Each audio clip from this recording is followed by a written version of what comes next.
Looks to come inside and fire one a goal and find the back of the net for Perth. And the Azzurri have come back from 2 goals down to tie it up. Cue the celebrations for the Azzurri. Yeah, welcome to the Perth SC Podcast, episode 6, coming to you from the Perth San Siro, aka Dorian Gardens, powered by Leedervile and the team at the Panorama Club, of course, Perth's premier private members club and luxury workspace, and also Camera House in Leederville, your go-to destination for Leederville and the wider Perth creative community, providing expert advice and a comprehensive range of photography and video equipment. Another huge episode, another big week for the Azzurri. Hopefully you've all recovered from your Easter break. There's been plenty of big results, and hopefully you didn't indulge too much in all the Easter eggs. I know the kids had an absolutely wonderful time collecting them last week at the, it was the welcome parade, wasn't it, last week? So I'm sure there was plenty of excited youngsters when they got home across the weekend, plenty of chocolate eggs to indulge across the Christmas break. We've got another big show to come, some big guests. Perth's leading scorer, Gordon Perkins, he's going to jump on board to chat about his cracking start to the season in front of goal, and also we'll have a chat out of the NPLW side to Jess Flannery. She's going to jump on board, and she's been in ripping form for the Azzurri girls, hasn't she? Managing to get the winner on Saturday as they got over the top of Perth Red Star in what could be a hugely important 3 points. So we'll have a chat to those two a little bit later on. And, let's cast our minds back to last Thursday. In fact, it was a massive night for the Perth Soccer Club, as mentioned, with our juniors welcome parade. There was plenty of fanfare and activities. Big congratulations to the junior committee, Mauro Stocco and Emma McBean and everyone who was involved in putting that together. It was absolutely fantastic to be able to do that each and every year. Of course, welcome our juniors all the way from our 6s all the way up to our 16s, which is absolutely fantastic and great to see plenty of the juniors, including all the girls' teams as well. So that was absolutely fantastic.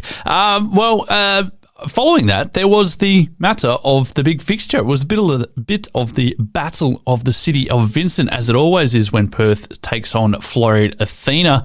And, Kenny Lowe was forced into a bit of a change in the midfield as David Ninkovic returned to central midfield for his first start of 2025. Out came Michael Scafetta. I'm not too sure if there was an injury there, but Michael didn't take his place in that game. So, in came Didi, which was fantastic to see him. I think pretty sure that was his first start of 2025. At the back, Curtis Mogg joined Luca Herninger, Kobe Sutton and Josh Culler in a back four in front of Mark Birighetti, and of course Ethan Banks and Gordon Perkins leading the line again for the Azzurri. But it wasn't the start that the Azzurri wanted in the first half, as Floreat's Noah Shimaki put Athena ahead from the penalty spot on around 7 minutes. They then got a little bit of fortune, the Azzurri, didn't they? Because Floreat's Ali Muhammad was given his marching orders, picking up 2 quick succession yellow cards, all in the space of about 18 minutes. It was a little bit of nobody knew what was going on there once Ali Muhammad got sent off. But they started to create some chances, did the Azzurri?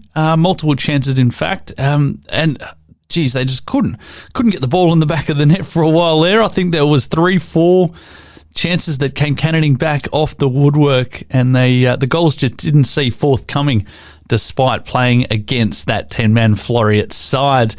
Kenny Lowe made some changes around the 70th minute. Julian Kelly, Daniel Fakeney and Sean O'Connor came on. They replaced Abdul Osman, Kobe Sutton and Jamie McNellis, and it would turn out to be a little bit of a masterstroke for Perth when Sean O'Connor he finally got Perth level with a bit of a left-footed dink past Floreat keeper Josh Hunter in the 82nd minute to level things up.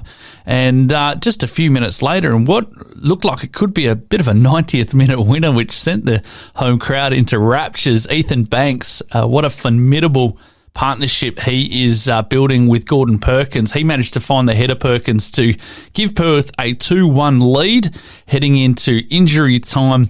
However, there was another twist. Floreat continued to spoil the party when a last-minute sweeping move down the left ended up in an own goal to complete the 2-2 result on the night. However, it still keeps Perth unbeaten so far in 2025. So that's the way it all played out for the last round of the NPL men's for Perth Azzurri. Just a few other results as we put that all into sync and what it does look like for the league.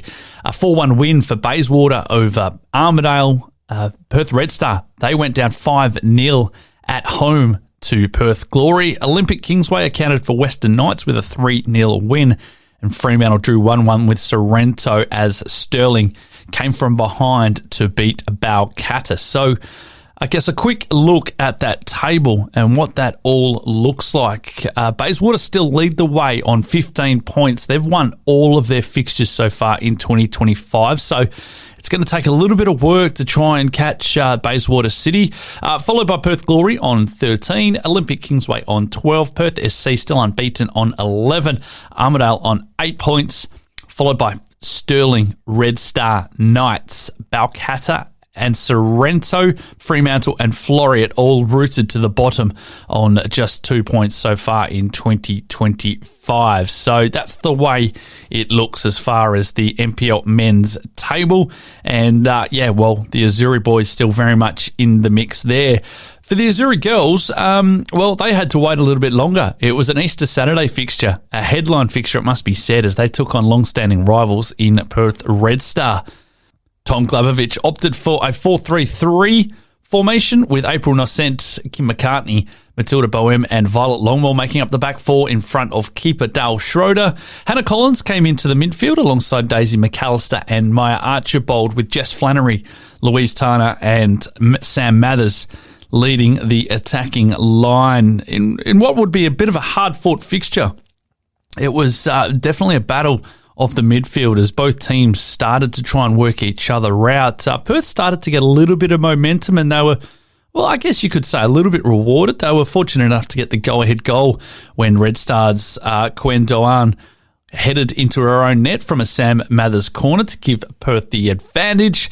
Mathers, she's continuing her brilliant form, not only goal scoring but setting up goals, because she turned provider for Jess Flannery to extend Perth's lead on 24 minutes to give Perth a 2-0 lead. However, Red Star came at them late. So they gave themselves a bit of a glimmer of hope when Renee Liotta pulled one back at the city end of the ground. But ultimately, it was a big day for the Azzurri girls to bank a very hard-fought 3 points. So that was absolutely outstanding there, and a big win against the long-standing rivals in Perth Red Star. Some other results across the weekend for the Azzurri sides, under 23 men. That was a brilliant 3-0 win over Floreat, with Julian Kelly netting a brace as he got some minutes in the reserves, and Taylor Phoenix Wright continuing his good form with his second goal in as many weeks.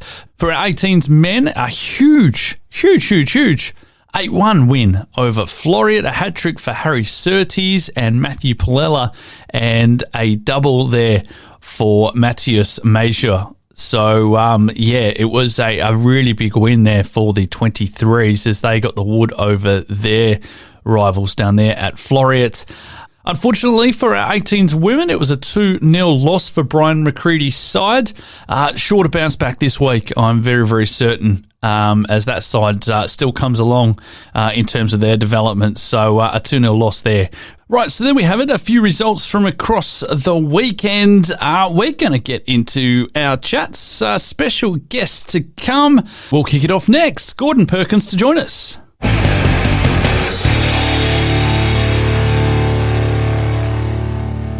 Welcome back to the Perth SC Podcast. Make sure you stick around. Jess Flannery is going to jump on a little bit later on to chat about what's happening with the women's team. But it's a pleasure to be joined by Gordon Perkins, leading scorer for the Azzurri this year, has had a cracking start to the season. Gordon, thanks for jumping on, mate. No worries. Thanks for having me. No worries at all. You must be delighted with the start of the season, not only for yourself, but the team unbeaten so far in 2025. Yeah, we're doing superb, I think. It's just a matter of time.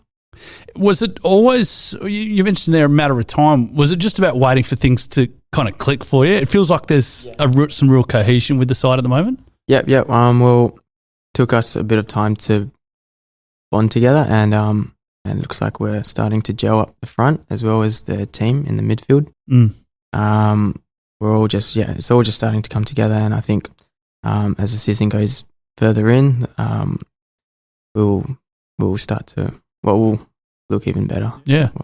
I spoke to a few people earlier in the season, even prior to the season, and many felt this was going to be a big year for yourself in terms of a bit of a breakout kind of year.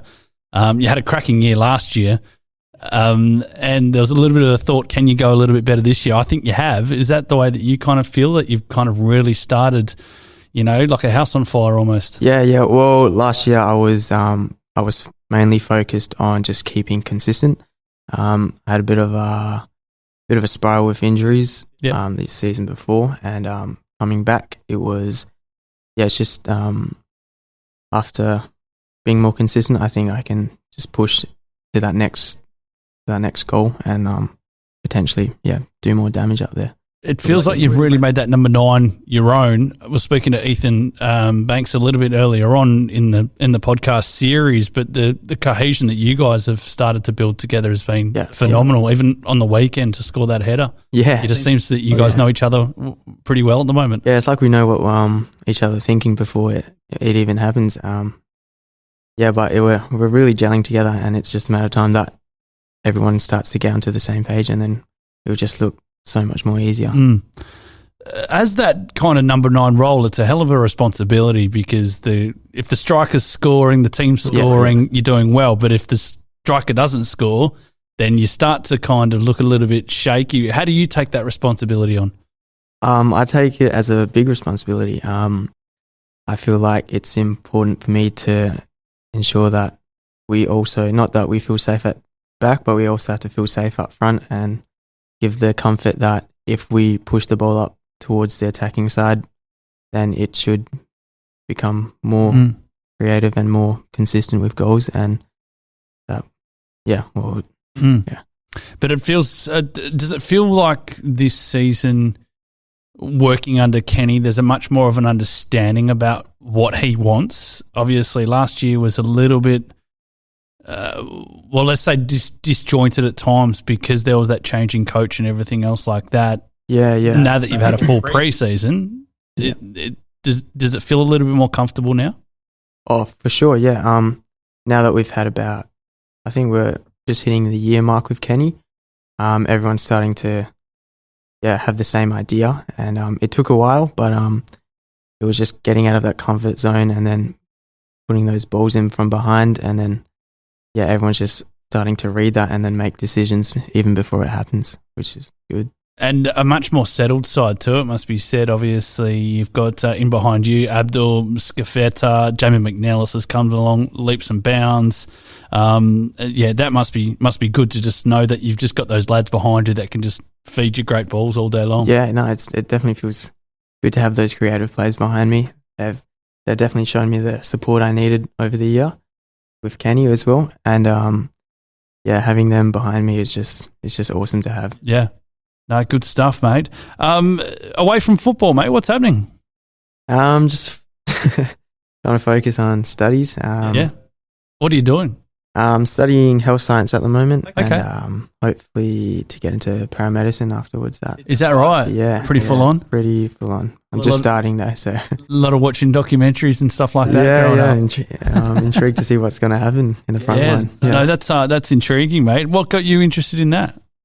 I'm not sure. I've always, obviously around the pitch there's been a lot of injuries, and I've always just, I feel a bit of like an adrenaline rush when something happens, and I just want to help. And it's just cool to see where that can take me. Not one to get a bit squirmish when you see certain bodily functions? Not really. Not that I know of anyways. Not something that I can deal with, mate. I'm a bit envious of that.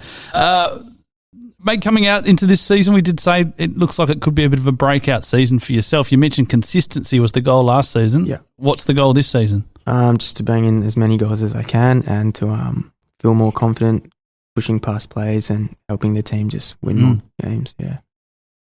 Hugely competitive year. Yeah, for sure. Really hard to pick. Bayswater, they're doing very well, leading the way, but then in behind, you can throw a blanket just about over everyone else. How do you find the competition so far this season? Yeah, it's definitely interesting. At the moment, I'm unsure because it's still very early stages. We are a very adaptive team, so I think that as we start to understand the teams and how they play, I think we'll adapt more and then hopefully push on to win more. As a young striker, it must be somewhat intimidating. You walk out into the pitch and you're going to be marked by, 300 gamer Roston Griffiths or something like that. I mean, how intimidating is that? And I mean, who are some of the defenders that, the tough guys that you don't like going up against maybe? Yeah, no, there's some definitely big players out there. It was more of a mental thing. Going up through the senior years, it was definitely eye-opening when I first joined the first team. It was scary, and I think the first knock I took was definitely knocked my confidence a bit. But third year now in first team, and I've just passed that mental, and it's just all football from there. Take us through your junior days, mate. Where were your junior days? I was actually at Perth from under 15s, I think, under 14s, around there. And then I think my breakthrough was at Armidale. And then after Armidale, I came here. And then, I just kept going on. But, it was a good journey to have around in Perth. Definitely. And, I mean, how did you get involved in football to begin with? Generally, there's a family member or the kids that next door or something like that? Yeah, I started just normally in the backyard with my brother, just always losing. It definitely brought a spark out of me, and just. Does your brother come to the games here? Yeah. He looks identical. Exactly like you? Okay, all right. Now I know who we're talking about. I was like, hold on, look twice, and Gordon Perkins is down there on the pitch and is always also sitting behind me. I've noticed that a couple of times there. But, so growing up with your brother was pretty fierce. Yeah, and obviously the whole family is just surrounded by football. My sister plays. My dad played. He started late when he played. But, they've always just urged me on, and it was just great support from them since day one. Yeah. Who do you support? United at the moment. Man United? Yeah. Not the greatest of seasons for them. No, unfortunately. That's all right. I'm a Leeds fan, mate, so we're looking forward to knocking you off next year. That'll be fantastic. I'm not sure if that'll happen, but anyway, we can dream, can't we? Mate, just I guess a couple more. As far as we spoke about the league a little bit. Is there a team that you like beating more than others? I think it would have to be. I'd really like to beat Sterling or Red Star. I think. Is that right? Yeah, I've always just. They've always been super aggressive, and I've just always had my better natures just want to give it back to him. So I just want to. Hopefully we'll see this weekend, and I'll get the best of them. Hopefully. And I guess just going back into the playing group, mate, is there a couple of jokers in that playing group, and who's the who are the jokers? I think you would definitely be able to hear David around the training session. And we always have everyone pops out every now and then, but it's a very interesting group with lots of characters. Yeah, it's pretty cool. Yeah, no, good stuff, mate. Red Star this weekend. Tough place to go, it must be said, to go up to there to Joondalup and walk away with 3 points. What do you feel you have to do well to be able to do that? I think if we control the midfield and we feel confident at the back, feel like we'll have no issues pushing past their defence, and then once that foundation is brought throughout the game, then we'll be able to go through the defence and then score and then feel more safe as the game goes through. Have you managed to have a look at them so far this season? I've seen the statistics. Yeah. I think Sam has pushed up to left wing, which that guy has some great crosses on him. Yeah. And I think they had a bit of a slow start, but I think they're starting to get a bit of momentum. Yeah. And coming off a 5-0 home thrashing as well, they're going to have a bit of a point to prove this week, you'd feel. Be on a rush to get back on track. Yeah, for sure. No, absolutely, mate. Hey, all the best with it. We know you like beating Red Star because you just told us, mate. So hopefully you can bang in a couple. And very much looking forward to seeing how it all plays out, mate. Thanks for joining us. No worries. Thank you.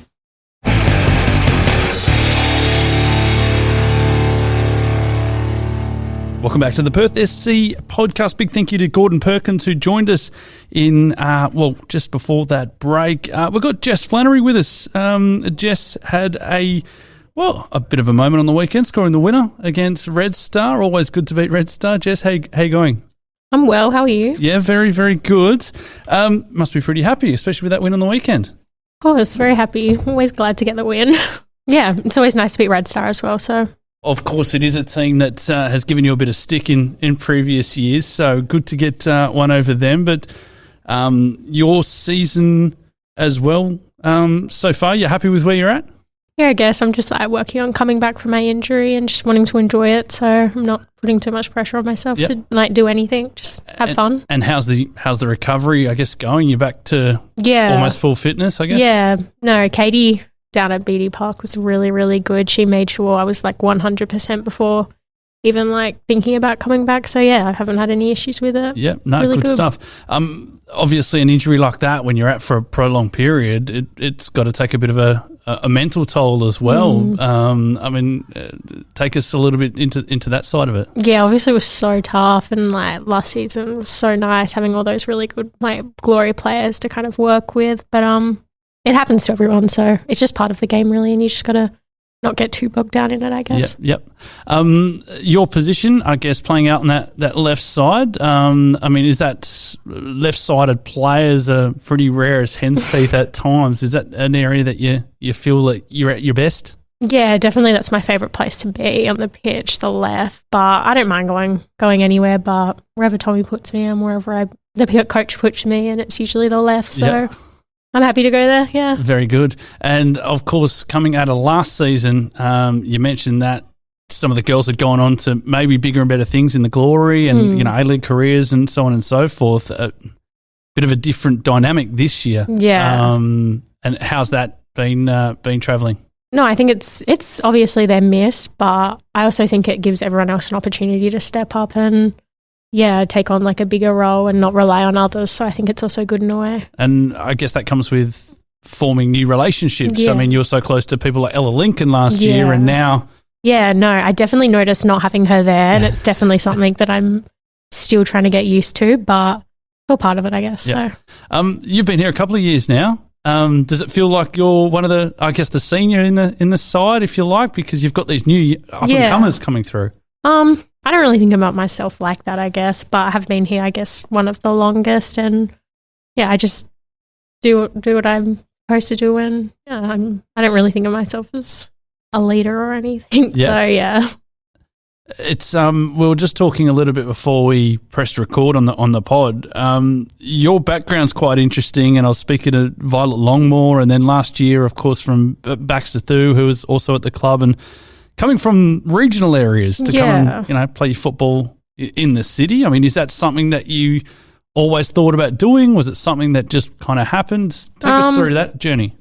Yeah, obviously I was playing in Kalgoorlie. And then, I guess I moved down here partly for school and partly, because I wanted to, play at a higher level, I guess. It was just pretty natural. My family wanted to move down here as well. So, yeah.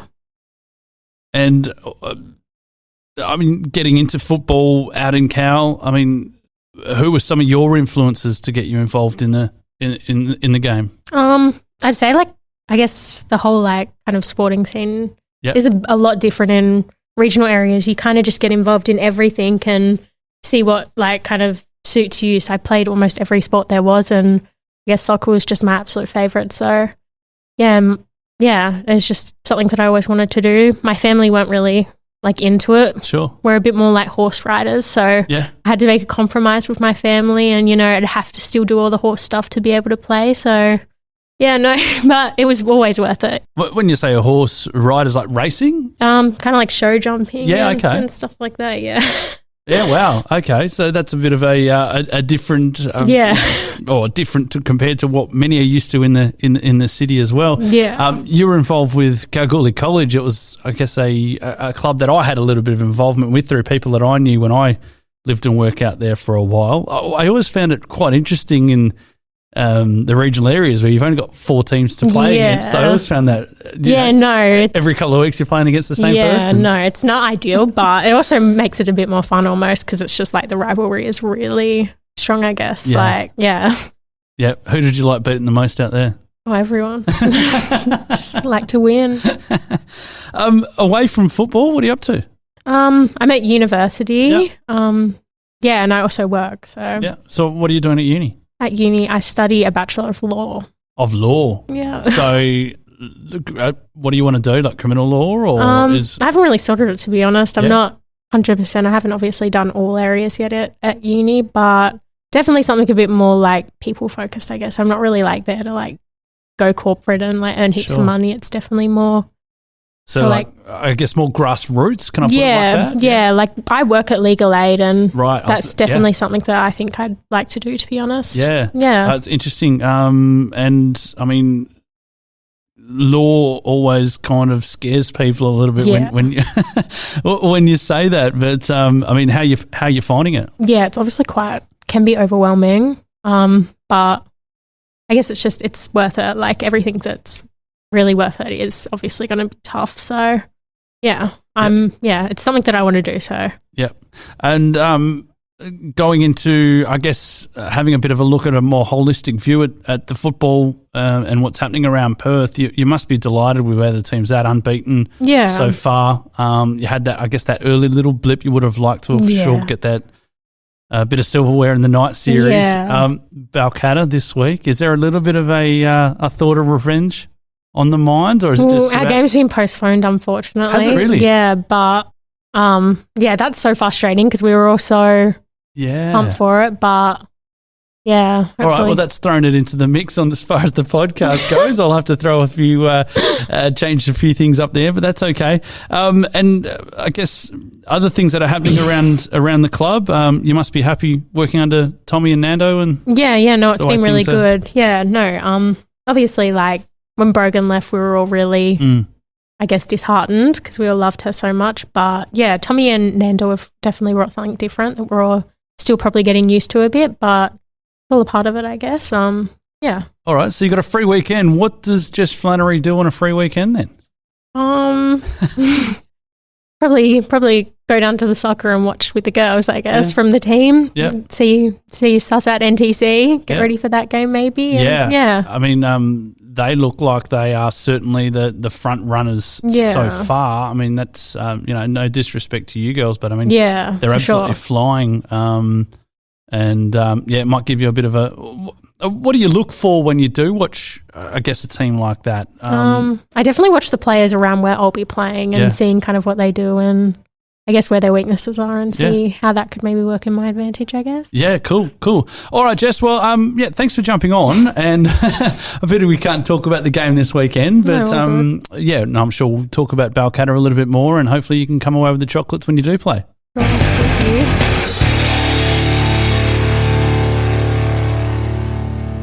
Big thank you to Jess Flannery and Gordon Perkins who joined us on this episode. Quick look ahead to the weekend. Our senior men away to Perth Red Star. As mentioned, always a little bit of a tough trip, that one. Looking forward to seeing if the Azzurri boys can get 3 points up there at Joondalup. 3 p.m. kickoff. So traditional kickoff time, 3 p.m. on Saturday. And you can get along a little bit earlier and, of course, support the 18s and 23s men prior to the seniors kicking off.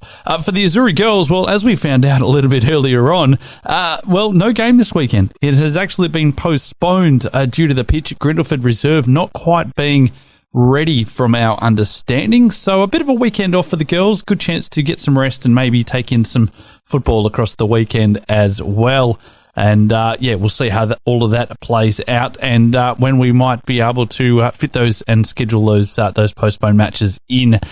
Right, that wraps up another episode of the Perth SC Podcast. Big thank you, as always, to Lydia Fiore and the team at Panorama Club and also Camera House in Leederville. Don't forget to tell everyone about the Perth SC Podcast, available now through Spotify, through YouTube, through Apple Podcasts. Hit that subscribe button and make sure, if you can, give us a bit of a review or a rating. It only takes a couple of minutes, and that always helps just tickle the algorithm a little bit better as well, and helps other people find the Perth SC Podcast, of course. So good luck to all of the sides in action this weekend, and come on the Azzurri.